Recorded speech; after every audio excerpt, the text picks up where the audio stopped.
अस्सलाम वालेकुम। कैसे हैं आप सब लोग? खैरियत से हैं? वालेकुम सलाम सर, आप कैसे हैं? वालेकुम इस्लाम सर। मीटिंग लाइव हो गई है। आप अब स्टार्ट कर सकते ओके। आज हम लोग थोड़ा सा जीआरई का लाइव इंटरफेस कैसा होता है ये देखेंगे। और उसके अलावा किस तरह के क्वेश्चंस होते हैं और वर्बल सेक्शन में क्या क्या क्वेश्चन टाइप्स होती हैं, ये चीज़ आज हम देखेंगे। तो मैं स्टार्ट करता हूँ। मैं भी आपको दिखाता हूँ कि लाइव टेस्ट जो होता है उसका इंटरफेस किस तरह का होता है, तो आपको थोड़ा आइडिया हो जाए कि आपने किस तरह से कुछ टेस्ट को अटेम्प्ट करना है।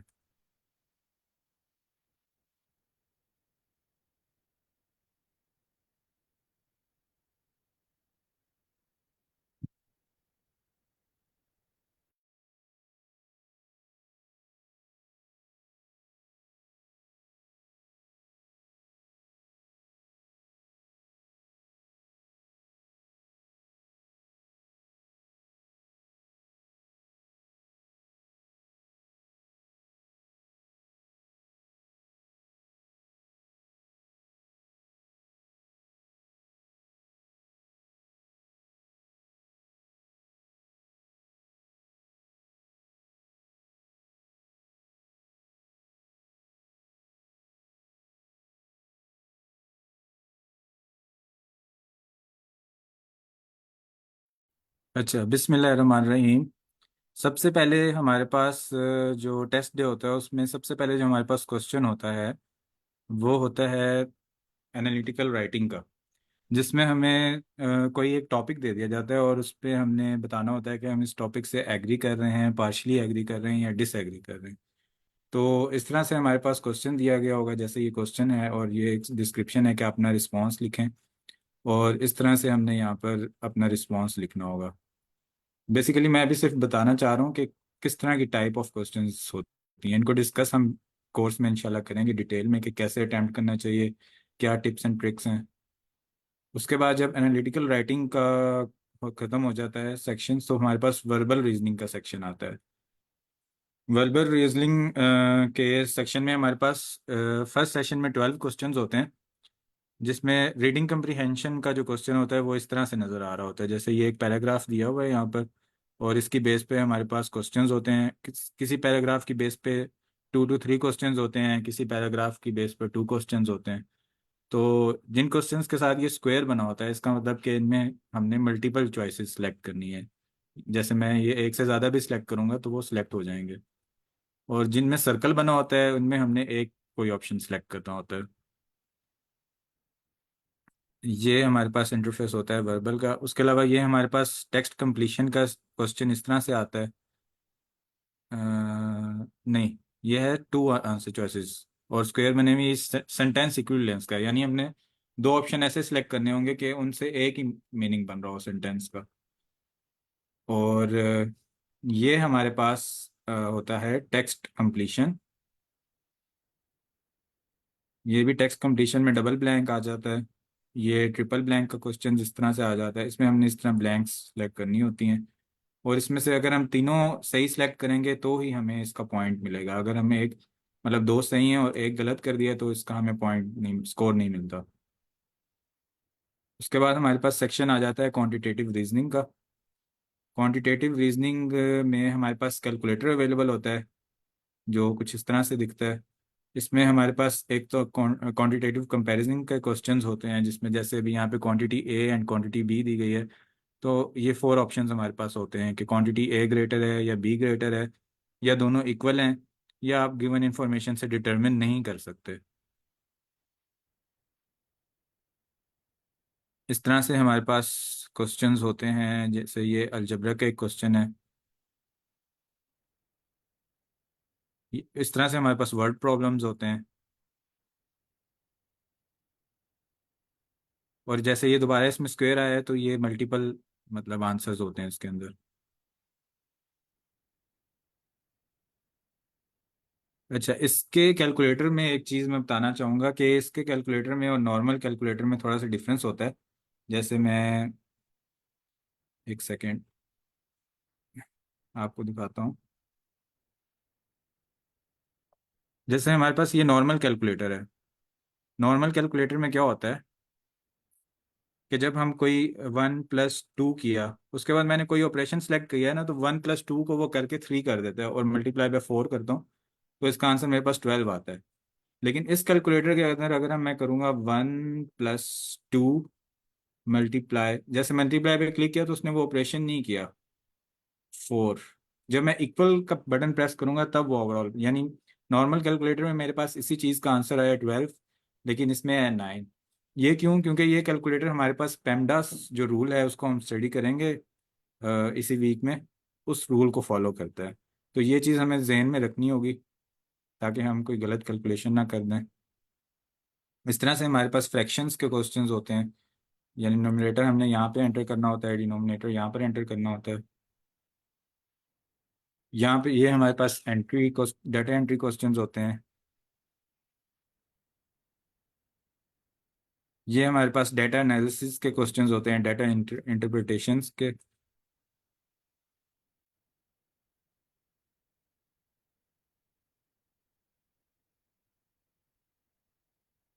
बस इस तरह ये हमारा जो है ये दोनों ओवरऑल इस तरह के क्वेश्चंस होते हैं, और ये हमारा जीआरई का इंटरफेस होता है। इसमें अगर किसी को कोई क्वेरी है तो ही कैन आस्क, ही और शी।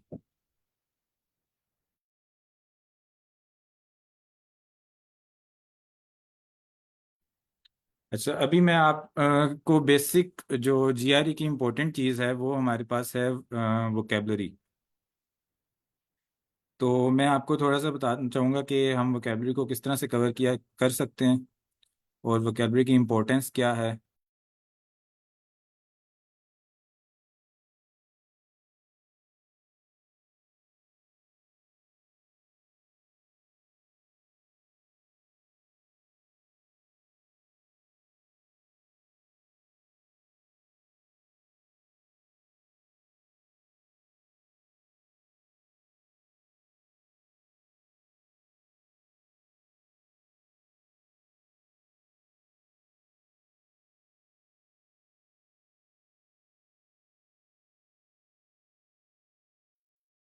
अच्छा, एक तो वोकेबलरी के अंदर हमारे पास फ्लैश कार्ड्स होते हैं। ये मेरी स्क्रीन शो हो रही है सबको गूगल क्रोम की? यस सर, हो रही। ठीक है, थैंक यू। अच्छा, जैसे ये हमारे पास डेस्क बने हुए हैं, मगूश के फ्लैश कार्ड हैं। तो इसमें से हम कैसे कवर कर सकते हैं? जैसे फॉर एग्जांपल मैं कोई ओपन करता हूँ, बेसिक 1 को ओपन करता हूँ, तो इस तरह से हमारे पास वर्ड्स आ रहे होते हैं। तो हम क्या करते हैं, इसको क्लिक टू सी मीनिंग, तो ये हमें मीनिंग बता देगा। अब मैं कह सकता हूँ कि अच्छा ये वर्ड मुझे पहले से पता था, जो मैंने उसको देख के वर्ड को मीनिंग अपने जहन में मैंने सोचा वही इसका मीनिंग है, या I don't know this word. अगर आई डोंट नो करूँगा तो ये लर्निंग फेज में चला जाएगा, दोबारा मेरे पास शो होगा, फिर मैं न्यू करूँगा तो वो रिव्यू में चला जाएगा, फिर दोबारा शो होगा, और फिर जैसे अब ये माइजर है, मैं सोचता हूँ अच्छा इसका क्या मीनिंग होगा, फिर मैं देखता हूँ अच्छा ओके इसका यही मीनिंग है, तो आई न्यू दिस वर्ड करूँगा तो ये मास्टर में चला जाएगा। इस तरह से आप मगूश फ्लैश कार्ड्स को कवर कर सकते हैं। और इसमें हर डेक डेक होते हैं बेसिकली, और हर डेक में 50 वर्ड्स होते हैं। तो वोकेबलरी जो है वो वर्बल सेक्शन के लिए काफ़ी इंपॉर्टेंट है, काफ़ी ज़्यादा। उसके अलावा जो वोकेबलरी के रिसोर्सेज हैं हमारे पास, एक सर ने जो सर उमर ने कल एक स्प्रेडशीट शेयर की थी, वो मैं आपको शो कर देता हूँ।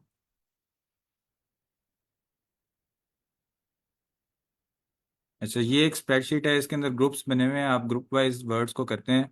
अब इसमें वर्ड को करना कैसे है आपने, फॉर एग्जांपल एक वर्ड है अमॉर्फस। अमॉर्फस वर्ड है, आप गूगल को ओपन करें, गूगल सर्च इंजन नॉर्मल, और यहाँ पे आप वर्ड टाइप करें अमॉर्फस। अमॉर्फस मीनिंग, यहाँ पे आपके पास इसकी मोर डेफिनेशंस पे क्लिक करेंगे तो कोई वर्ड है अगर उसके एक से ज़्यादा मीनिंग है वो आपके पास शो हो जाएंगे। अब जैसे ये अमॉर्फस है, इसका मतलब है विदाउट क्लियरली डिफाइंड शेप और फॉर्म, यानी शेपलेस। तो आप इसको, अब आप इसका क्या करेंगे कि आप एक एक्सेल शीट बना लें, और फॉर एग्जांपल मैं इसी शीट में अगर एडिटिंग होती है, हाँ जैसे ये यहाँ पे आपने लिख लिया अमॉर्फस, सॉरी इसमें एडिट नहीं हो रहा। यहाँ पे आप जैसे एक वर्ड लिख लें, यहाँ पे उसका मीनिंग लिख लें जो आपने इंटरनेट से सर्च किया है, यहाँ पे जो आप अपना मीनिंग उसका याद करना चाहते हैं, शेपलेस, वो आप लिख लें। यहाँ पे आप उसको उर्दू में लिख लें, रोमन इंग्लिश में लिख लें कि अच्छा इसका ये मतलब है। यहाँ पे अगर आपको कोई वर्ड बहुत मुश्किल लगता है, उसकी आप मेमोरी डिवाइस यूज़ कर सकते हैं, वो भी मैं भी आपको बताता हूँ।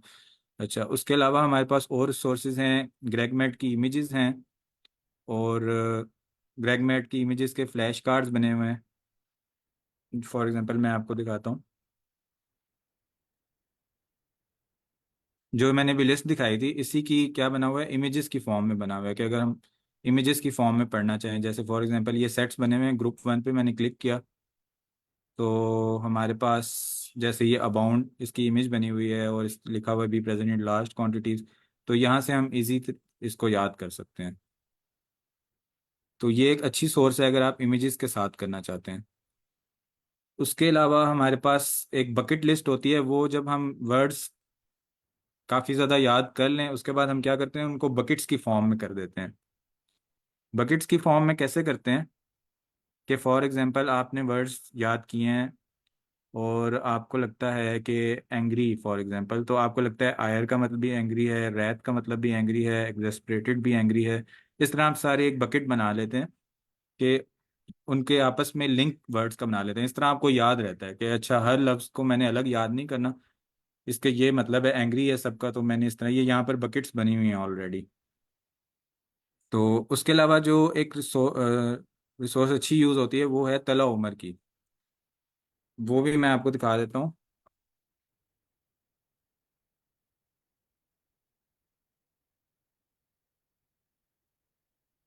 अच्छा, ये तला उमर है, ये यूट्यूब पे इन्होंने चैनल बनाया हुआ है, और ये हर साल में एक बार जीआरई अटेम्प्ट करते हैं, और उसमें से इन्होंने अपने स्टूडेंट्स को भी अटेम्प्ट करवाते हैं। तो उसमें से जो लेटेस्ट वर्ड अभी कवर हो रहे हैं शॉर्टर जीआरई में, उसकी एक लिस्ट नहीं है, लेकिन ये लेंथी लिस्ट है। जैसे बाकी जो लिस्ट हैं वो 700 800 वर्ड्स की है, और इसके अंदर आई थिंक 1544 वर्ड्स हैं। अच्छा, अब इस लिस्ट को भी आप प्रिपेयर कर सकते हैं, काफ़ी अच्छी लिस्ट है, काफ़ी अच्छे वर्ड्स हैं।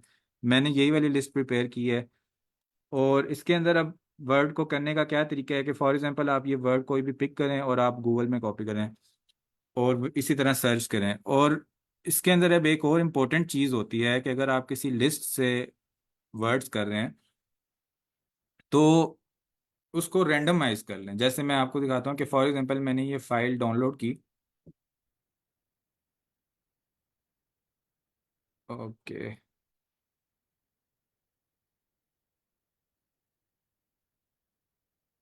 ये मेरे पास एक लिस्ट आ गई है वर्ड्स की। तो अगर मैं इसको इस तरह याद करना लगूंगा कि अच्छा ब्रेस्ट का ये मतलब है, ब्रिज का ये मतलब है, तो अब मैंने इस तरह तो याद कर लिया सीक्वेंस में, वो माइंड ने को अच्छा याद होगा, अच्छा ब्रेस्ट से ऊपर वाला ये वर्ड था, और एब्रोगेट के ऊपर था, ब्रेस्ट के नीचे था, हाँ इसका ये मतलब है। इस तरह तो मुझे ये याद हो जाएगा। लेकिन जब रियल टेस्ट सिनेरियो में ये ऑप्शंस में लिखा होगा, ये एक पूरे कंप्लीट पैराग्राफ के अंदर लिखा होगा, तब मुझे ये वर्ड नहीं आ रहा होगा। तो इसका जो तरीका होता है बेसिकली वो होता है कि हम इसको रेंडमाइज कर लें लिस्ट को। रैंडमाइज कैसे करें कि इसको हम,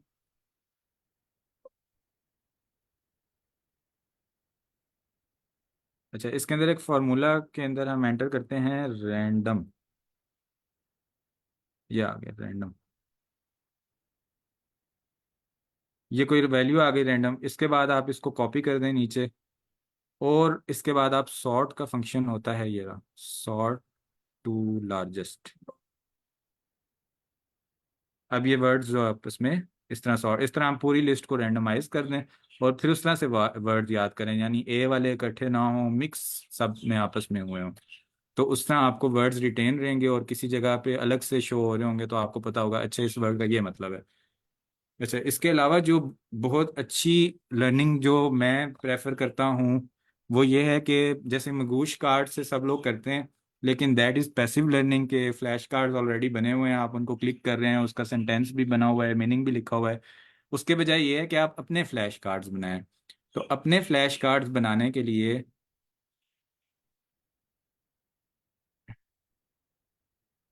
हम अपने फ्लैश कार्ड्स हम कैसे बना सकते हैं, हमारे पास एक ऐप है एंकी, एंकी ऐप। जैसे मैंने गूगल में सर्च किया एंकी, ये ऐप यहाँ से मैंने डाउनलोड की। ठीक है, यहाँ से आप डाउनलोड कर लें, मैंने डाउनलोड की हुई है, और मैं इसी इसको फॉलो करता हूँ। इसमें ये रही एम की ऐप। अच्छा, इसके अंदर अब आप क्या करें?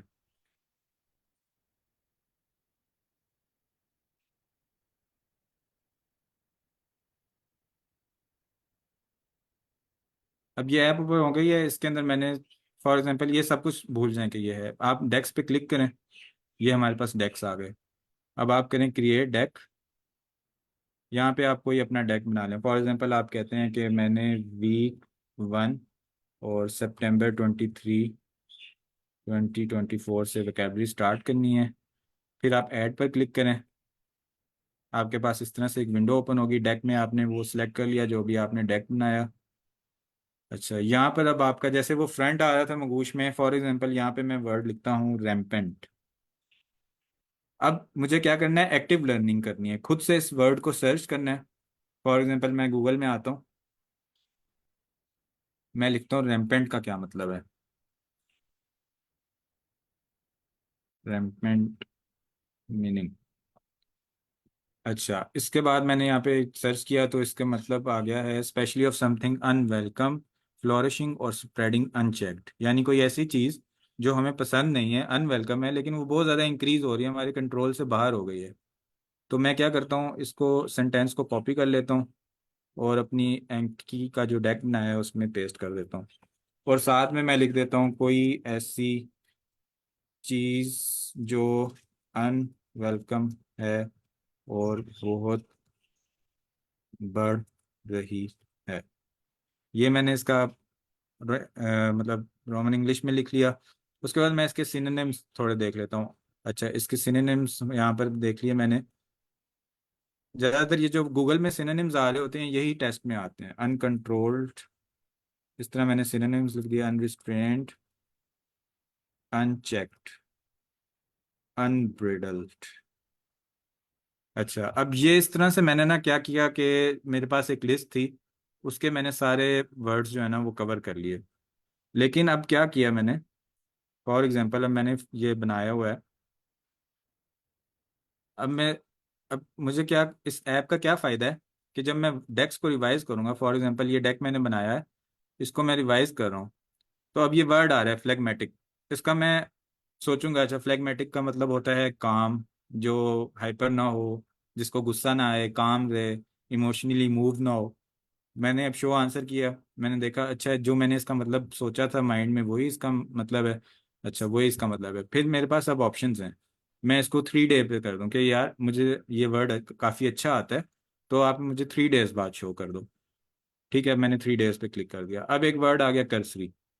अब इसका मतलब है कि मैं बहुत कम एफर्ट कर रहा हूँ किसी चीज़ में, या फिर बस ऊपर ऊपर से कोई काम कर रहा हूँ, मेरा केयरलेस काम है, इंटरेस्ट नहीं है उसमें, डिटेल में मैं नहीं जा रहा। तो अब लेकिन मैंने कर्सरी को देखा, मैंने कहा अच्छा कर्सरी मुझे याद नहीं आ रहा। कर्सर तो माउस का होता है। कर्सर क्या करता है, हमें पोजीशन बता रहा होता है। कर्सरी का मतलब कोई पोजीशन बताने वाले। मैंने इस तरह क्लिक किया। मैंने कहा ओहो अच्छा इसका तो ये मतलब है। तो मैंने क्या किया, इसको मैंने शो कर दिया अगेन, कि मुझे अगेन दिखाओ। अब मैं 3 4 वर्ड्स रिवाइज करूंगा आपने, तो मुझे थोड़ी देर बाद वो वर्ड दोबारा आ जाएगा, फिर मुझे फिर दोबारा आएगा, फिर मैं अगेन करूंगा दोबारा। इस तरह आज के दिन में अगर आपने वो वर्ड 3 4 बार देख लिया, उसका अच्छे से मीनिंग देख लिया, फिर उसके बाद आप उसको कर दें 3 डेज पे दोबारा। तो ये ऐप काफ़ी अच्छी है। और दिस इज एक्टिव लर्निंग, कि आप खुद अपने डेक्स बना रहे हैं, खुद मीनिंग्स लिख रहे हैं, खुद सिनोनिम्स लिख रहे हैं, खुद उसके सेंटेंस बना रहे हैं। अच्छा, अब उसके अलावा मैं आपको एक एग्जांपल देता हूँ कि फॉर एग्जांपल कोई ऐसा वर्ड आता है,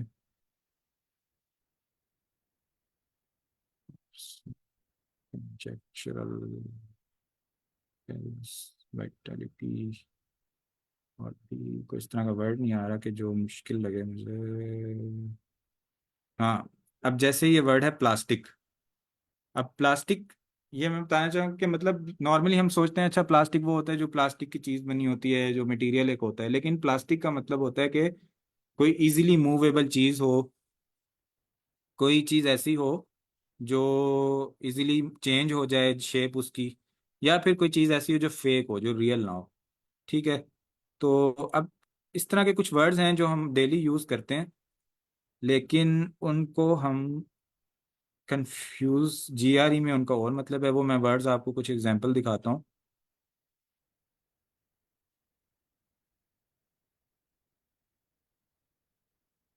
अच्छा, जैसे ये वर्ड्स हैं, इसके अंदर अब कुछ वर्ड्स बने हुए हैं। टेलिंग, टेलिंग को हम समझते हैं, अच्छा किसी को कोई स्पीकिंग करना, बताना किसी चीज को। लेकिन टेलिंग का मतलब है ऐसी चीज जो कोई चीज रिवील कर रही हो, जैसे स्माइल है, वो टेल कर रही है, tell smile is telling of happiness. और क्वालिफाई का मतलब है कि हम किसी चीज के लिए क्वालिफाई कर रहे हैं, किसी टेस्ट के लिए क्वालिफाई कर रहे हैं, किसी जॉब के लिए क्वालिफाई कर रहे हैं। लेकिन जीआरई में इसका मतलब है कि किसी चीज को चेक करना, रिस्ट्रेन करना, किसी चीज की क्वांटिटी को लेस करना। कोई स्वेयर है उसको आप कम कर दें, लेस वेयर कर दें। इस तरह ये नॉर्मल वर्ड्स हैं इस लिस्ट में, ये हमें लाजमी देखने चाहिए। जैसे साउंड है, साउंड तो हम वैसे इसको यूज करते हैं गुड हेल्थ में भी। और टैक्सिंग है, टैक्सिंग का मतलब होता है कि हम कहते हैं अच्छा गवर्नमेंट जो है वो टैक्स ले रही है हमसे, इसका ये मतलब है। लेकिन इसका ये मतलब जो जीआरई में यूज होता है वो है डिफिकल्ट होना किसी चीज का, या कोई ऐसी चीज जो आपकी लिमिट्स तक आपको टेस्ट कर रही है, आपको बहुत ज्यादा थकाने वाली चीज है।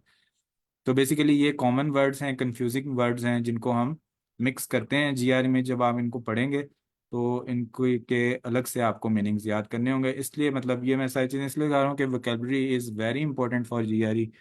वर्बल सेक्शन वोकेबलरी के बगैर आप स्कोर नहीं कर सकते। लेकिन इसका ये मतलब भी नहीं है, शुरू में मैं सोचता था अच्छा वोकेबलरी मैं कर लूंगा उसके बाद तो बस मुझे कोई मसला नहीं है, 5 दिन बाद जीआरई का टेक्स्ट बुक कराऊंगा और दैट्स ऑल।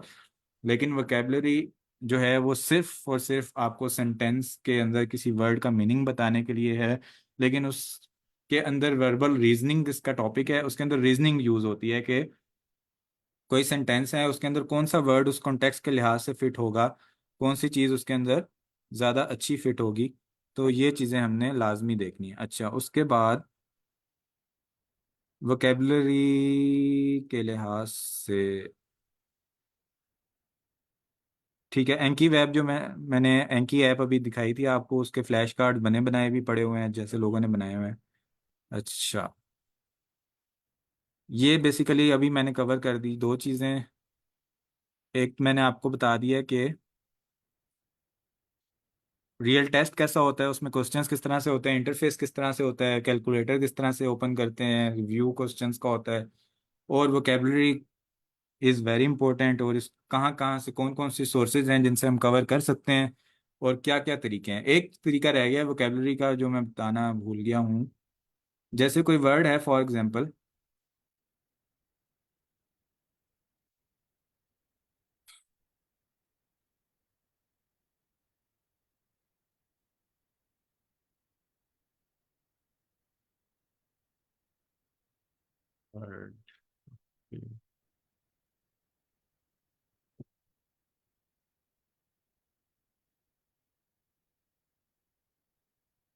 रैम्पेंट। अब एक ये वर्ड है जो मैंने अभी कवर किया था जिसका मतलब है कि कोई चीज़ है अनवेलकम है और बहुत बढ़ गई है।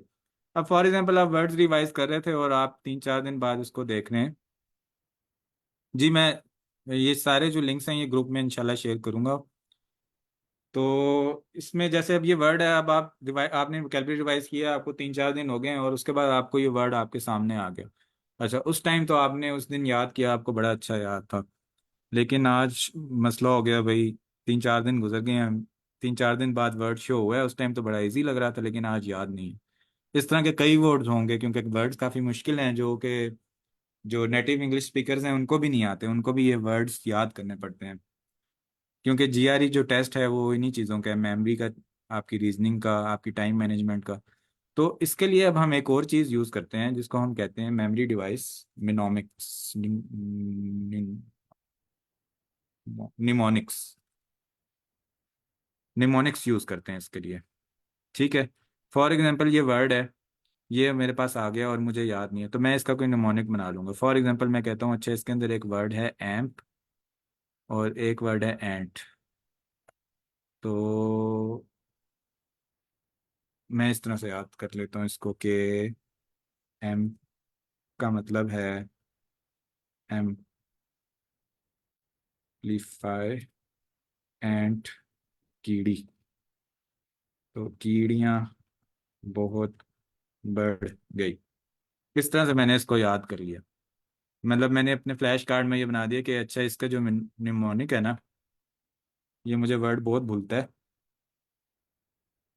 तो इसका निमोनिक ये है कि मैं आज से इसको इस तरह याद करता हूँ कि जब ये वर्ड आएगा ना तो मुझे ये इस तरह आएगा कि अच्छा कीड़ियाँ बहुत बढ़ गई।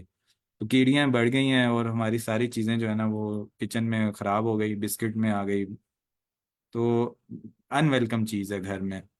तो इस तरह से मैं इसका वर्ड याद कर सकता हूँ, अच्छा कीड़ियाँ बढ़ गई हैं, तो इसका मतलब अच्छा ये था कि मतलब डेफिनेटली फिर आपको वर्ड याद आ जाएगा कि कोई अनवेलकम चीज़ है जो कि बढ़ गई है काफ़ी ज़्यादा। इसी तरह मैं कोई और एग्जांपल की देखता हूँ। वर्ड लिस्ट कहाँ पे है? अच्छा,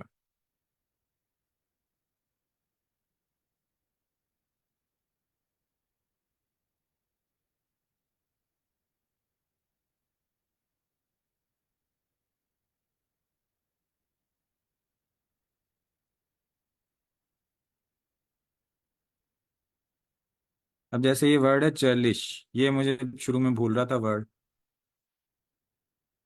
अब ये मैंने इस तरह याद किया इसको कि मैंने लिख लिया चर्लिश। अच्छा, इसका मतलब ये है कि समवन हु इज रूड। तो अब मुझे चर्लिश याद नहीं हो रहा, 3-4 दिन बाद मैंने जब इसको देखा डिफिकल्ट वर्ड है, तो मैं इसका निमोनिक बनाता हूँ कि अच्छा चर्लिश किस तरह का वर्ड है।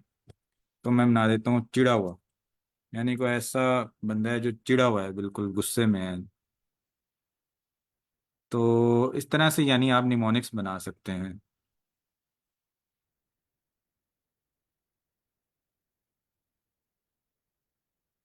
ठीक हो गया। अब ये जैसे मॉकिश वर्ड है, इसका मैंने बनाया हुआ है कि मॉकिश वर्ड होता है, इसका मतलब होता है ओवरली सेंटिमेंटल। तो इसका मैंने बनाया हुआ है, अच्छा कोई बंदा है जो बहुत बस माँ माँ ही करता रहता है, अम्मी अम्मी करता रहता है, बस रोता रहता है। तो इस तरह से ओवरली सेंटिमेंटल।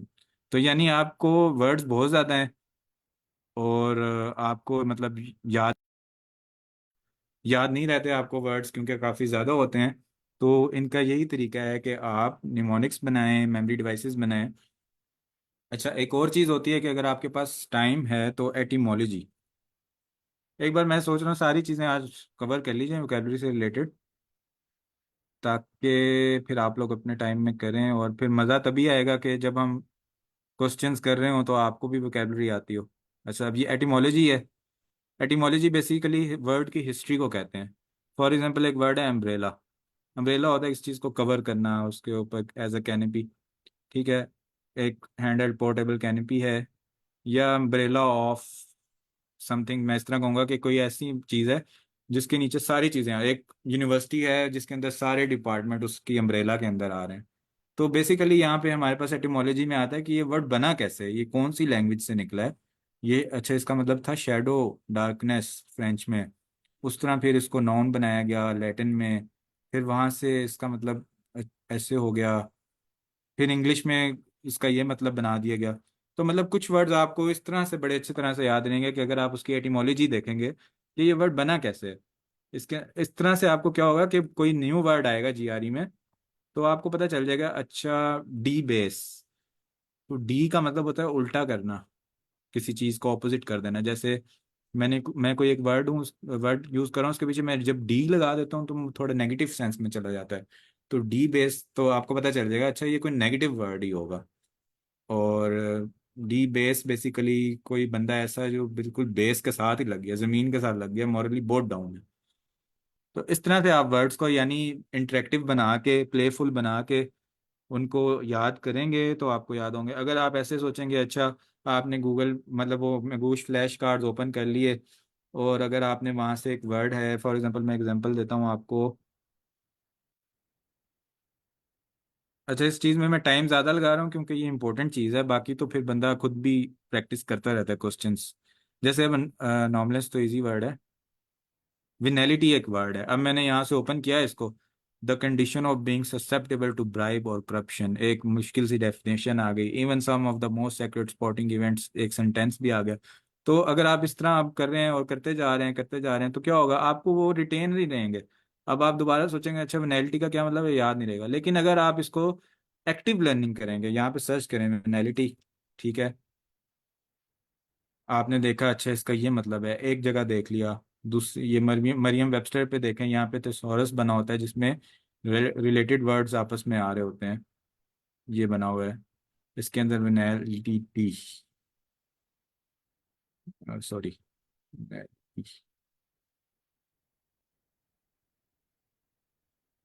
ये आ गया। इसके अंदर अब आपके पास सिनोनिम्स आएंगे। तो इस तरह से आप वर्ड को जब स्टडी करेंगे और अपने फ्लैश कार्ड्स बनाएंगे, यहाँ पे आए ऐड किया, तो आपको बहुत अच्छा रिटेन रहेगा। और फ्लैश कार्ड बनाते बनाते ही आधे से ज़्यादा वर्ड तो याद हो जाएंगे, उनको याद करने की ज़रूरत ही नहीं पड़ेगी। जब आप खुद से फ्लैश कार्ड बनाएंगे, खुद से एंटर करेंगे वर्ड, उसका मीनिंग, उसके सिनोनिम्स, कोई मेमोरी डिवाइसेस आप बनाएंगे, तो आपको ये क्या हो रहा है?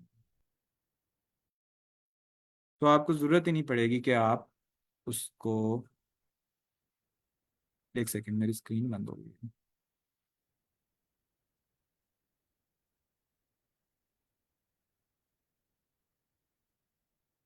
तो आपको दोबारा से उनको याद करने की जरूरत नहीं पड़ेगी, आप ऑलरेडी उनके ऊपर एफर्ट करके आप जब एक्टिव लर्निंग करेंगे तो आपको खुद ब खुद चीज़ें याद रहेंगी।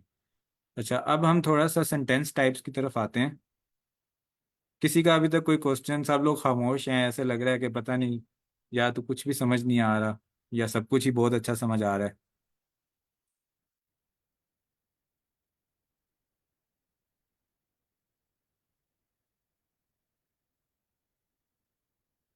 सर कासिम भी हमारे साथ हैं, जिन्होंने काफ़ी अच्छी तैयारी की हुई है जीआरई की। सर कासिम, आप कुछ ऐड करना चाहें अगर वोकेबलरी से रिलेटेड? अस्सलाम वालेकुम। मैं बीच में डिस्कनेक्ट हो गया था, अभी जस्ट दोबारा रिकनेक्ट हुआ हूँ। जी सर। तो जो मैंने सुना, बिल्कुल आप सही कह रहे हैं, वोकेबलरी पे काफ़ी एफर्ट करनी पड़ती है, अदरवाइज ये भूल जाती है, और इसके बगैर वर्बल में हम अच्छा स्कोर नहीं कर सकते। तो इसको डे वन से ही लेके चलना पड़ता है। मैं भी शुरू में जब स्टार्ट किया था तो बहुत ज़्यादा फेडअप हो गया था, बल्कि मैंने तैयारी बीच में छोड़ दी, लेकिन फिर दोबारा शुरू किया और अपनी स्ट्रेटजीज को चेंज किया जैसे सर ने बताया। फिर मैं उसे रोमन उर्दू में भी लिखता था, इंग्लिश में भी याद करता था। कोई वर्ड्स मैंने इस तरह मैंने मोनेक्स बना के, तो ये उनकी कोई ना कोई निशानी रख के याद करना शुरू किए, तो फिर वो मुझे याद होना शुरू हो जाए। तो इस तरह आप भी जिस तरह इजी समझें, आप बस आपने याद रखने, और सिर्फ आपने पेपर वाले दिन तक ही याद रखने, कि बस आपने टेस्ट दिया और उसके बाद आप भूल जाएंगे। तो लेकिन ये मजबूरी है हमने याद करने। तो इनको आप जिस तरह भी अपने लिए आसानी समझें, आप एक स्ट्रेटजी अपनाएं, नहीं होती दूसरी अपनाएं, लेकिन आपने ये याद करने, तो जिस तरह भी आपको इजी लगे आप इनको याद करना शुरू करें। और जब शुरू में आपको ये थोड़ा मुश्किल लगेंगे, लेकिन उसके बाद जब याद होना शुरू हो जाएंगे, फिर आपको ये रूटीन बनती जाएगी और आपका स्टेमिना भी बन जाएगा। फिर आप इसके नंबर ऑफ वर्ड्स जो आप डेली याद करें वो इंक्रीज भी हो जाएंगे। शुरू में अगर आप 10 to 15 वर्ड्स भी आपको मुश्किल लग रहे होंगे डेली बेसिस पे, हो सकता है 5 वर्ड्स भी आपसे ना याद हो रहे हो, अगले दिन वो बिल्कुल भूले होते हैं। लेकिन एक हफ्ता 10 दिन जब गुजर जाएंगे 5 5 वर्ड्स पे ही, तो फिर आपको खुद ही अंदाजा हो जाएगा कि आपकी प्रोग्रेस काफ़ी इम्प्रूव होगी, और आप जो है ना 10 to 15 वर्ड्स पे आराम से चले जाएंगे। Thank you so much for your insightful statement, narrative. Welcome. आपकी बातें काफ़ी इम्पोर्टेंट थी। तो अब हमारे पास जो मतलब क्लास पार्टिसिपेंट्स हैं, तो होपफुली अगर उन्होंने कल से वोकेबलरी स्टार्ट नहीं की, तो आज से लाजमी कर दें। डेली के आप लोग अभी 10 वर्ड स्टार्ट करें। 10 वर्ड्स को आप देखें। अच्छा, जैसे मैंने बताया कि आप बेशक मगूश फ्लैश कार्ड से कर लें, अगर आपके पास टाइम कम है, आप जॉब पे होते हैं, जॉब पे रहते रहते आप मोबाइल फ़ोन के थ्रू यूज़ करना चाह रहे हैं ऐप को, आप वहाँ से करें। अगर आप फ्री हैं अभी जॉब से और आपके पास टाइम है, आप घर में होते हैं, अपने कार्ड्स बनाना बहुत इफेक्टिव है, एक्टिव लर्निंग करना बहुत इफेक्टिव है। आप अपने कार्ड बनाएं, इनिशियली आप 10 वर्ड स्टार्ट करें।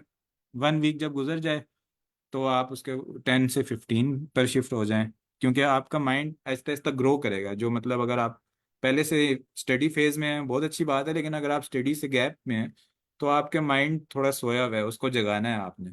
तो शुरू शुरू में चीज़ें मुश्किल लगेंगी, लेकिन आहिस्ता आहिस्ता माइंड जागेगा और आपको फिर आहिस्ता आहिस्ता जब वर्ड्स आएंगे, जब आप क्वेश्चंस करेंगे, तो आपको मज़ा आएगा। तो अभी हम थोड़ा सा वर्बल रीजनिंग के सेक्शंस में देख लेते हैं कि हमारे पास क्वेश्चंस किस तरह के होते हैं।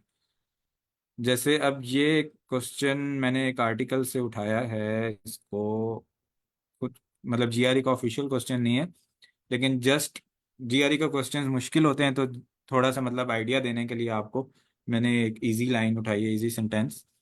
अब ये सेंटेंस जो हैं 2 सेंटेंसेस हैं। तो इसमें क्या है कि to give his crisis riddled country a much needed reason to celebrate, Nadeem didn't just have to master the art of throwing the javelin. The son of a construction worker had to do so without facilities or dash. अच्छा, अब GRE में क्या होता है कि GRE में जो guide है एटीएस की, उसमें ये लिखा हुआ है कि गुड रीडर कौन होता है। गुड रीडर वो होता है जो कुछ वर्ड्स पे फोकस नहीं करता कि नदीम इज अ डैश गाय, और मैं कहूँ यार इसमें या तो गुड आएगा या बैड आएगा। नहीं, गुड रीडर वो होता है जो एक, अगर उसने पिछले पेज पे भी कोई चीज़ पढ़ी है ना, तो वो उसको कैरी फॉरवर्ड करता है और रिलेट करता है कि अच्छा ये वो चीज़ जो है ये इस वजह से थी। तो इसमें तो पेजेस लॉन्ग चीज़ें नहीं है, इसमें तो रीडिंग कम्प्रीहेंशन पैराग्राफ्स हैं, सेंटेंसेस हैं। तो हमारे जो सेंटेंसेस हमें गिवन है उसमें हमने आपस में लिंक करना है उसको। तो जैसे हमें बताया हुआ है, अब इस सेंटेंस के अंदर हमारे पास एक वर्ड है क्राइसिस रिडल्ड कंट्री, ठीक है। और इसके अंदर हमारे पास आ गया construction work, son of a construction worker had to do so without facilities और डैश। अब ये वर्ड है हमारे पास और, तो अब हमें पता चल गया कि अच्छा फैसिलिटीज के साथ एक और वर्ड आएगा, और क्राइसिस रिडल कंट्री है तो वो इस तरह का वर्ड होगा कि किसी ना किसी चीज़ को उसको कमी है, यानी कोई उसके पास पैसों की कमी है, या उसके पास कोई सपोर्ट नहीं है लोगों की, या क्या है। लेकिन सपोर्ट लोगों की क्यों नहीं हो सकती, क्योंकि सपोर्ट वाला वर्ड हम यहाँ पे इसलिए नहीं यूज कर सकते क्योंकि उसकी सेंटेंस में बात नहीं हुई हुई। तो जीआरई में बेसिकली ये है कि आपको कोई वर्ड बहुत अच्छा लग रहा हो, यार यहाँ पे अगर आ जाए ना विदाउट फैसिलिटीज और सपोर्ट, यानी ना लोगों की सपोर्ट थी उसको और ना कोई फैसिलिटीज थी, बस खुद ही लगा हुआ था, जब मशहूर हुआ तो लोगों ने सपोर्ट करना शुरू कर दिया। नहीं, आप अपना जो अपना नॉलेज है वो इसके अंदर नहीं अप्लाई कर सकते। आपको जो सेंटेंस आपने पढ़ा है उसके अंदर जो चीज़ मेंशन है आप उसी को फॉलो कर सकते हैं। अब फॉर एग्जांपल ये एक, मतलब है, इसके ऑप्शंस मैं शेयर करता हूँ। ये इसके ऑप्शंस हैं। तो अब हम देखेंगे, अच्छा अब हमें पता चल गया, अच्छा यहाँ पे कोई वर्ड आएगा, लेकिन अब मैं देखता हूँ फैसिलिटीज और डैश मोटिवेशन। ऐसा भी हो सकता है उस टाइम उसके पास मोटिवेशन ना हो, क्योंकि हमें तो नहीं पता मोटिवेशन थी या नहीं। फंडिंग हो सकता है, फंडिंग ना हो, और हो सकता है उसने एफर्ट ना पुट की हो सकता है डिटर्मिनेशन ना हो पहले, या हो सकता है एनर्जी ना हो। तो मतलब सारे वर्ड्स ही हमें लग रहे हैं कि हो सकते हैं। लेकिन अब सही वर्ड हम कैसे चूज करेंगे? सही वर्ड हम ऐसे चूज करेंगे कि जिसकी बात पहले हुई हो। अब हमें यहाँ पे एक वर्ड यूज हुआ है क्राइसिस रिडल्ट, इसका मतलब कि कंट्री में क्राइसिस आए हुए हैं। क्राइसिस किस तरह के आए हुए हैं कि उसके अंदर फैसिलिटीज नहीं है और फाइनेंशियल क्राइसिस हो सकते हैं। तो यहाँ पे हमारे पास फंडिंग आएगा। अब विदाउट मोटिवेशन तो वो नहीं जीत सकता, विदाउट एफर्ट भी नहीं जीत सकता, विदाउट डिटर्मिनेशन भी नहीं जीत सकता, विदाउट एनर्जी भी नहीं जीत सकता, यानी ये बहुत इजी क्वेश्चन है, ठीक है।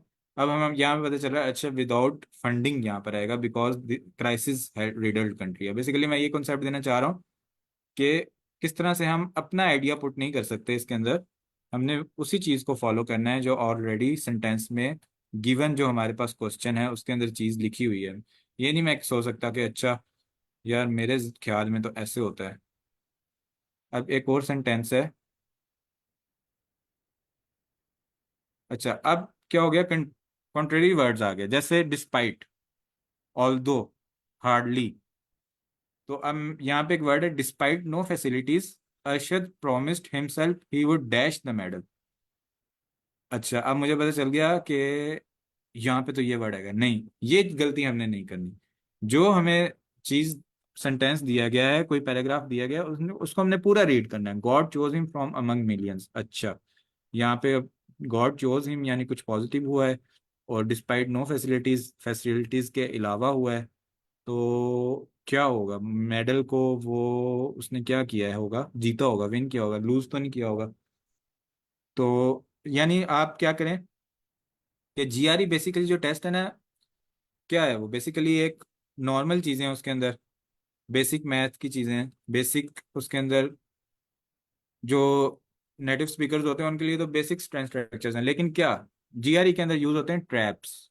आपने ट्रैप्स के अंदर जो है ना, आपने फाइंड करना है कि अच्छा इस क्वेश्चन के अंदर ट्रैप क्या हो सकता है जो मतलब ये तो इजी क्वेश्चन है, लेकिन हम डिफिकल्ट क्वेश्चंस की तरफ जाएंगे मैथ्स के भी, तो आप देखेंगे अच्छा यार इसके अंदर क्या हो सकता है ट्रैप। अब फॉर एग्जांपल मैं इसके अंदर देखता हूँ, despite no facilities promised himself he would leave the medal, नहीं ये तो नेगेटिव हो गया है। अबंडन द मेडल, नहीं ये भी नहीं हो सकता। अवर्ट द मेडल, अवर्ट भी होता है किसी चीज से टर्न अवे हो जाना, ये भी नहीं है। गिव अवे भी नहीं हो सकता। विन हो सकता है, हाँ he would win the medal. तो इस तरह से हम यानी कॉन्टेक्स्ट को, जो जीआरई हमें टेस्ट करता है कि कॉन्टेक्स्ट को रीड करके हम समझ रहे हैं ओवरऑल कॉन्टेक्स्ट क्या है, किस कॉन्टेक्स्ट में ओवरऑल बात हो रही है और हमारी कंप्रिहेंशन हो रही है। और फिर जो अगर मिलते जुलते वर्ड हैं हमें लग रहा है यार ये भी हो सकता है, ये भी हो, तो उसमें से हम कैसे चूज करेंगे, ये चीजें बेसिकली जीआरई में टेस्ट होती हैं। अब थोड़े से इजी क्वेश्चंस के बाद मैं मूव करूंगा जीआरई के क्वेश्चंस पर। अच्छा, अब एक और क्वेश्चन हमारे पास आ गया। अब काइंडली आप लोग पार्टिसिपेट करें, कोई आप में से रीड करे इसको काइंडली। सर मैं रीड करूं? जी प्लीज। जी please. It is the characteristics of old age to sap a man's vitality and rob him of his natural blank आ गया है। तो सर इसमें ये हो सकता है कि सर ये बताया गया है कि ओल्ड एज का करेक्टर है to sap a man's vitality and rob him his natural। Sir sap vitality का मीन है कि sap mean sap remove mentality, करना सैप है होगा। मेंटेलिटी का मतलब है कि उसकी एनर्जी सैप कर ली है। उस बंदे के अंदर जो एनर्जी थी ना, वो बूढ़ा होने की वजह से उसके अंदर कम हो गई है। और सर हिज नेचुरल में भी यूथ आ सकता है। ठीक है। अच्छा, इसके अंदर अब आप देखें कि मैं वर्ड्स का थोड़ा सा, आप लोगों ने कैलोरी नहीं कवर की हुई तो मैं साथ साथ बताता हूँ। यूथ का तो सबको पता है, सेनिलिटी होता है कि डिक्लाइन या वीकनेस, और एब्यूलियंस होता है एनर्जी और इंथुजियाज्म। मैच्योरिटी को भी आपको आइडिया है, इनसेंसिबिलिटी का भी आपको आइडिया है। तो अब हम देखेंगे इस वर्ड को, देखें अब हमें ये भी लग रहा है अच्छा वो ओल्ड एज हो गया तो यूथ भी हो सकता है, और ओल्ड एज हो गया है तो डिक्लाइन भी हो सकता है, एबुलियंस पता नहीं हो सकता है या नहीं, मैच्योरिटी भी नहीं हो सक मैच्योरिटी भी हो सकती है विद ओल्ड एज, यस। और लेकिन हम क्या कर रहे हैं, rob him of is natural, यानी उस वर्ड को फाइंड करें जो उसमें से खत्म हो गया, पॉजिटिव वर्ड है। तो मैच्योरिटी भी नहीं हो सकता। इनसेंसिबिलिटी, हाँ ये भी हो सकता है कि वो बहुत ज़्यादा सेंसिबल बन गया, एक्सपीरियंस ज़्यादा हो गया उसका लाइफ में, ठीक है।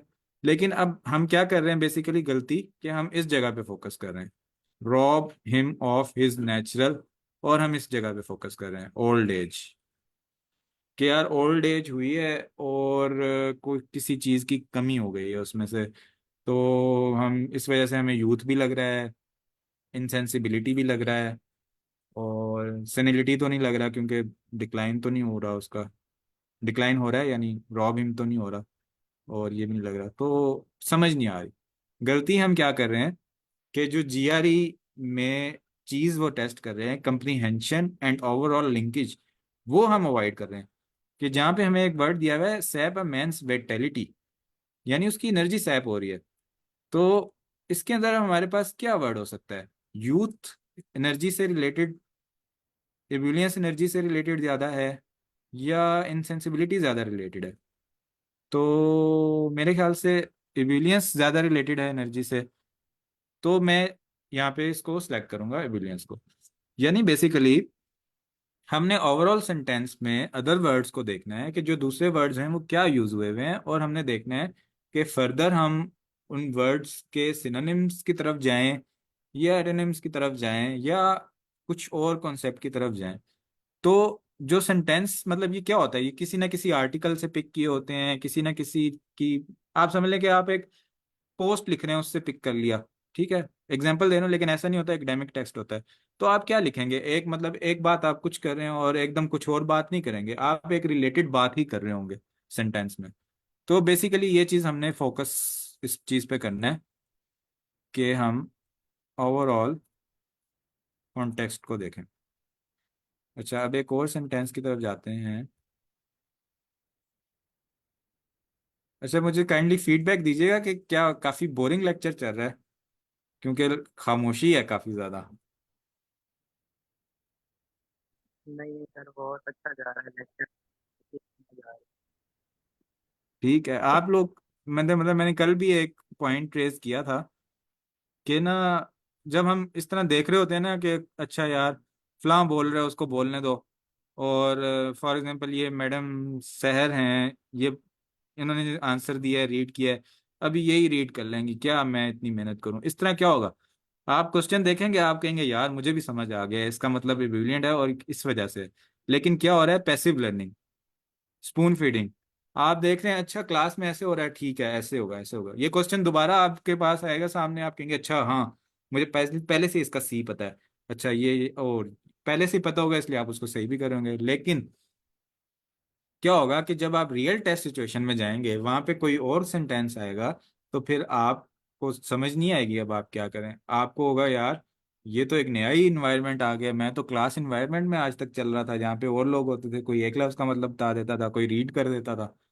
तो मेरा ये आप लोगों के लिए मशवरा है कि आप लोग सब लोग पार्टिसिपेट करें, सब लोग वर्ड्स के मतलब बताएं, सब लोग क्वेश्चंस के आंसर बताएं, ताकि आप लोगों की एक्टिव लर्निंग हो। आप जब अकेले हों, जब ये क्लास इन्वायरमेंट ना हो, आप टेस्ट सिचुएशन में बैठे हो, स्ट्रेस में हो, तो आप खुद कर सकें। तो participation very very very crucial. अच्छा, अब ये सेंटेंस कोई और रीड कर दे मैम, शहर के और सरकासिम के अलावा। Any one can read. और बेशक मतलब अभी हमने है। बहुत लंबा कोर्स लेके चलना। सॉरी, लास्ट एक बात है कि हमने बहुत लंबा इस कोर्स को लेके चलना है। तो आप लोग बेशक चीज़ें गलत बताएं, क्योंकि आप लोग, हम, मैं भी सीखने आया हूँ, आप भी सीखने हैं, मैं भी एक्सपर्ट नहीं हूँ जीआरई का, मैं भी कोई कोच नहीं हूँ कि मैंने कोई एकेडमी ओपन की हुई है, और आप लोग भी कोई इस तरह नहीं है कि जीआरई पहले से देकर आए हैं। हम सब लोग सीखने के लिए आए हैं।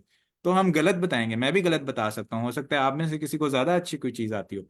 तो इस चीज़ से नहीं घबराएं कि यार मैं गलत बताऊंगा मेरी बेइज्जती हो जाएगी, नहीं, आप गलत बताएंगे और आप उससे ज़्यादा अच्छा सीखेंगे। अगर आप क्रिटिसाइज होंगे, आपको ज़िंदगी भर याद रहेगा, अच्छा यार ये मैंने बताया था लेकिन इसका ये था। जी सर, आप प्लीज़ कंटिन्यू करें। He was the most blessed person he had ever met. In fact, her magnanimous nature knew sir no आपकी limit. आवाज़ थोड़ी लाउड हो सकती है प्लीज़, बहुत ही कम आवाज़ आ रही है।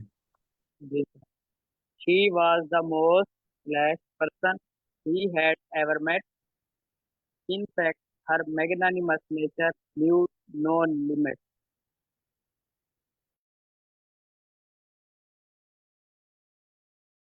बिल्कुल, अब ये सेंटेंस है ना, उसमें हमारे पास क्या कह रहा है, she was the most dash person person he ever met. यानी कुछ पर्सन थी जो बहुत ही ज्यादा मोस्ट उस तरह की थी, आज तक जिस तरह मिला था। बहुत अच्छी भी हो सकती है, बहुत बुरी भी हो सकती है। अब क्या होगा, कैसे पता चलेगा अच्छी थी या बुरी थी? जब हम बाकी सेंटेंस को रीड करेंगे। In fact her magnanimous her magnanimous nature knew no limits. Magnanimous क्या होता है? मैग्नेनिमस होता है जेनरस। सॉरी,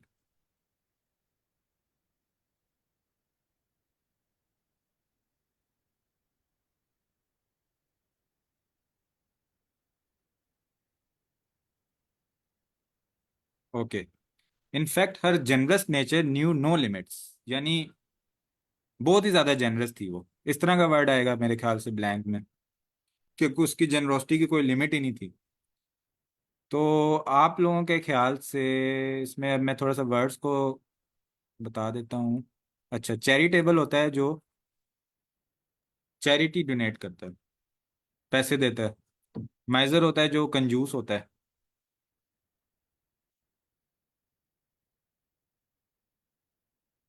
एम्बिशियस होता है जो बहुत ज़्यादा एम्बिशन होती है जिसके अंदर, मोटिवेटेड, एंथुजियास्टिक, ठीक है, बहुत ज़्यादा जज्बाती होता है। रिक्लूसिव होता है जो बंदा ना आइसोलेशन में रहना चाहता है, मतलब उसको दिल करता है कि बस वो लोगों से जान छुड़ाए। और प्रोलिफिक होता है कि अबेंडेंस होती है किसी चीज़ की, या कोई ऐसी चीज़ जो अबंडेंस में चीज़ों को प्रोड्यूस करती है, पैदा करती है। जैसे कोई प्लांट है, वो फर्टाइल प्लांट होता है, बहुत ज़्यादा फ्रूट पैदा कर रहा हो, या कोई चीज़ बहुत ज़्यादा क्वांटिटी में हो। तो आप लोगों के ख्याल से इसका क्या आंसर होगा? काइंडली ज़्यादा लोग पार्टिसिपेट करें, चैट में बेशक लिख दें, बेशक माइक अनम्यूट करके बता दें कि क्या आंसर होगा इसका। सर आई थिंक इसका ई होगा। आई थिंक इसका आंसर ई होगा। अच्छा, इसके अंदर हम ना अब दो आंसर्स में फंस गए हैं। जैसे बाकी तो हमें पता चल गया, अच्छा वो कंजूस भी नहीं है, एम्बिशियस भी कहीं सेंटेंस में कवर नहीं हो रहा, और रिक्लूसिव भी कहीं नहीं कवर हो रहा है। अब हमें पता चल गया, अच्छा चैरिटेबल आ गया और प्रोलिफिक आ गया। अब यहाँ पे मैंने एक वर्ड लिखा है जेनरस। जेनरस और पर्सन है एक, ठीक है। अब जेनरस का मतलब क्या होता है कि वो पर्सन किस चीज को प्रोड्यूस नहीं कर रहा होता, वो पर्सन ना दे रहा होता लोग दूसरों को, मतलब दिल खुला होता है उसका। और ज्यादातर ये पैसों का मामला है कि पैसों के मामले में दिल खुला है उसका। चीजें भी होती हैं, चीजों के मामले में भी दिल खुला है।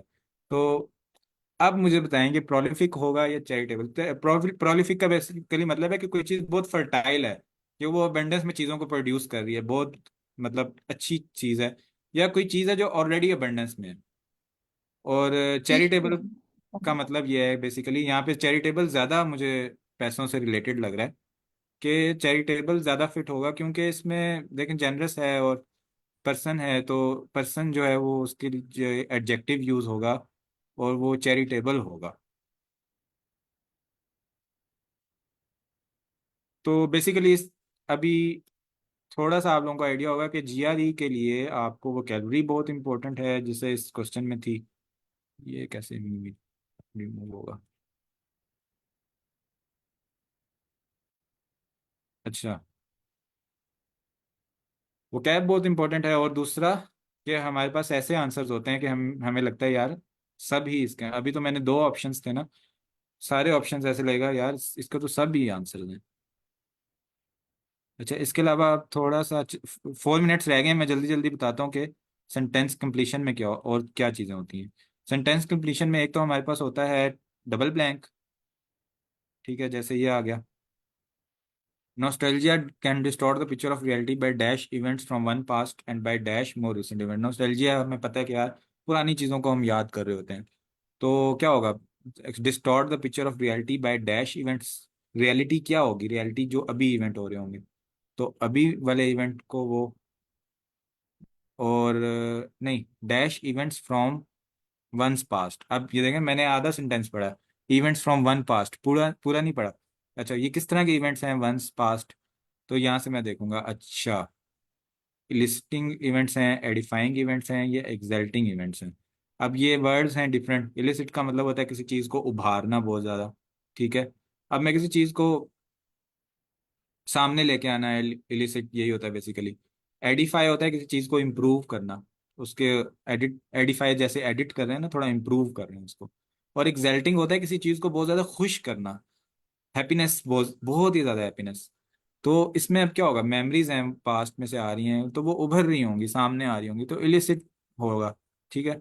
And by dash more recent events. अच्छा, अब रिसेंट इवेंट्स हैं, उनको वो क्या कर रहा होगा? पुराने इवेंट्स को वो इलिसिट कर रहा होगा और रिसेंट इवेंट्स को वो छुपा रहा होगा। तो अब मैं देखता हूँ डीमोरलाइज। डीमोरलाइज का मतलब है कि उसने उनको थोड़ा सा मतलब उस बता दिया कि अच्छा उनका मॉरल अच्छा नहीं है, रिडिक्यूल, ठीक है। डिस्पैरेजिंग होता है क्रिटिसाइज, और रिडिक्यूल भी किस। अब ये दोनों जो वर्ड है ना, डिस्पैरेजिंग और रिडिक्यूल, ये बहुत ज्यादा हमारे पास सिवेरिटी में चलेगा, कि यार आप किसी को बहुत ज्यादा बहुत ही उसकी बेइज्जती कर दी है। डीमोरलाइज इसके अंदर ज्यादा फिट हो रहा होता है, कि वो उनको डीमोरलाइज कर देता है। अच्छा, इसके अलावा हमारे पास ट्रिपल ब्लैंक क्वेश्चंस होते हैं, वो मैं क्वेश्चन आपके साथ दिखाता हूँ। अच्छा, ये हम पढ़ेंगे सारे कोर्स में, यही चीजें हैं, मतलब हम बहुत ज्यादा स्पीड में जा रहे हैं, वो इसलिए कि मैं सिर्फ आपको दिखाना चाह रहा हूँ कि होता क्या क्या है बेसिकली। अच्छा, temperature control sidewalk passageways particularly prevalent in places with dash weather that needs to be shut out. हम कह रहे हैं कि ऐसे पैसेज वेज हैं जिनको खत्म कर देना चाहिए। किस जगहों पे है? कोई स्पेसिफिक वेदर वाली जगहों पे। Can increase the overall physical fitness of a town population by making a commute on foot more dash than any alternative. अच्छा, इसके अंदर ये डबल ब्लैंक ही आ गए। तो बेसिकली इस तरह ही हमारे पास ट्रिपल ब्लैंक भी होते हैं, जिसके अंदर एक ही सेंटेंस में भी ट्रिपल ब्लैंक्स हो रही होती हैं, जो बहुत ही मुश्किल होता है कि एक ही सेंटेंस में हमारे पास ट्रिपल ब्लैंक्स आ गई। डबल सेंटेंसेस में भी थ्री, मतलब कोई लिमिट नहीं है कि अगर ट्रिपल ब्लैंक है तो तीन सेंटेंस ही होंगे, आपको वो टू सेंटेंसेस में भी ट्रिपल ब्लैंक कर सकते हैं। तो इसके अंदर अब बताएंगे। अच्छा, वेदर, जाहिर बात है अगर टेम्परेचर कंट्रोल्ड साइडवेज बनाई, साइड वॉक बनाई हुई है, तो कंजेनियल होता है, फ्रेंडली, टेम्परेट होता है थोड़ा, मतलब कंट्रोल्ड मॉडरेट। तो स्वेयर टेम्परेचर यहाँ ऐसे स्वेयर वेदर आएगा यहाँ पे। और can increase the overall physical fitness body of town population by making a more dash than any alternative. तो एजाइल होता है कि कोई बंदा जिसकी बहुत ही मजे की मूवमेंट है, उसकी मतलब एजाइल मूवमेंट होती है। मोनोटोनस बोरिंग होता है। और इंटाइसिंग होता है, जो अट्रैक्टिव होता है।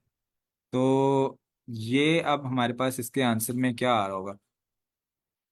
Overall physical fitness of town making a commute on foot more enticing that any alternative. आप देखें, हम एंटाइसिंग क्यों आ रहा होगा कि एजाइल, हमें नहीं पता कि लोग जब पाँव पे चलेंगे वो सारे एजाइल, बाई फुट चलेंगे सारे एजाइल ही होंगे, ऐसे तो हमें नहीं पता। और मोनोटनस भी नहीं होगा, क्योंकि वो तो उसको अट्रैक्ट करेगा, मजीद इंक्रीज करेगा ओवरऑल फिटनेस। अगर यहाँ पे लिखा होता ना डिक्रीज, तो हम कहते हैं वो बोरिंग कर देगा उसको। तो इसमें एंटाइसिंग आएगा कि वो लोग उसके कहेंगे कि यार हाँ, हम इनके अंदर वॉक करना चाहेंगे बाई फुट।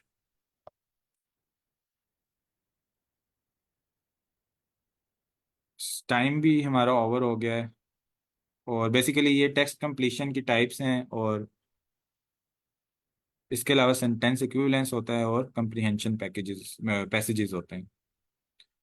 किसी का कोई क्वेश्चन हो तो ही और शी कैन आस्क आज के कॉन्टेक्स्ट में से।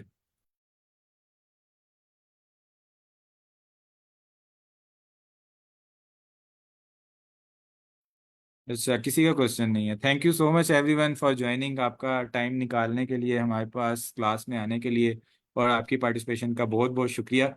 और हमारे साथ इसी तरह कंसिस्टेंट रहें। और इंशाल्लाह विद टाइम आप ही वो लोग होंगे जो जीआरई का सेशन दे रहे होंगे हाईकोर्ट ग्रुप पे, बाकी मजीद स्टूडेंट्स को पढ़ा रहे होंगे, और फटाफट क्वेश्चंस को सॉल्व कर रहे होंगे इंशाल्लाह।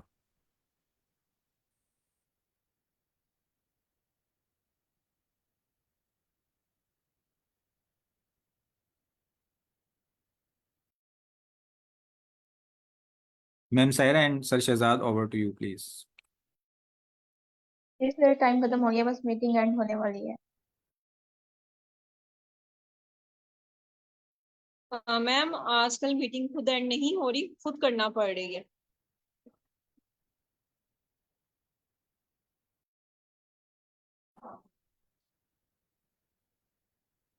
सर हम तो आपको हॉस्टल बन के कॉल कर। ठीक है, thank you everyone, Allah Hafiz. Allah Hafiz sir. Allah Hafiz.